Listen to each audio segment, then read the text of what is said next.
Adapun beberapa peran pupuk organik padat supernasa terhadap perbaikan lingkungan tanah atau kondisi tanah antara lain: pertama, pupuk organik padat supernasa dapat memberikan tambahan unsur hara atau nutrisi tanaman secara lengkap, yaitu sekitar 60 hingga 90 jenis unsur yang dibutuhkan tanaman.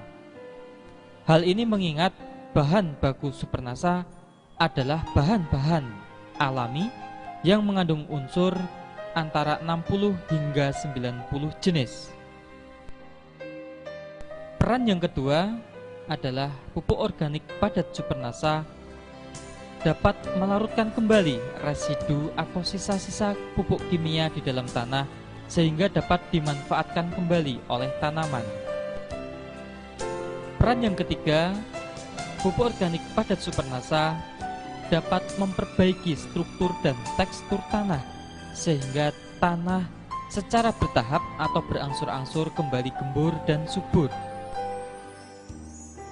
Peran yang keempat, pupuk organik padat supernasa dapat meningkatkan jumlah populasi, keragaman, dan juga aktivitas mikroorganisme di dalam tanah.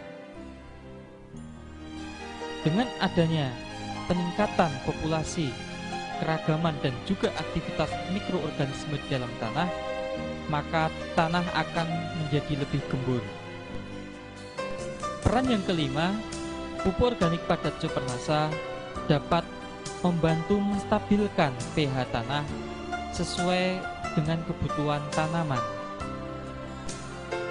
Peran yang keenam, bahwa pupuk organik padat supernasa dapat memberikan tambahan zat perangsang tumbuh alami atau hormon tumbuh alami bagi tanaman berupa hormon alami auksin, giberelin, dan sitokinin.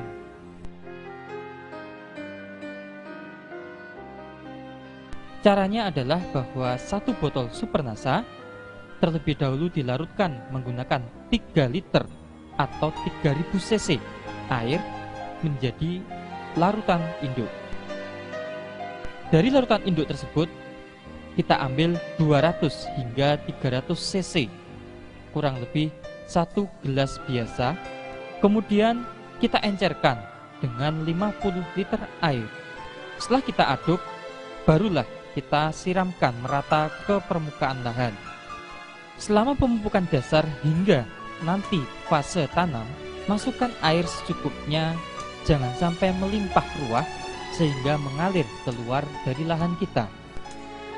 Setelah kita lakukan pemupukan dasar dan juga penyiraman supernasa, kemudian kita lakukan penggaruan atau garu.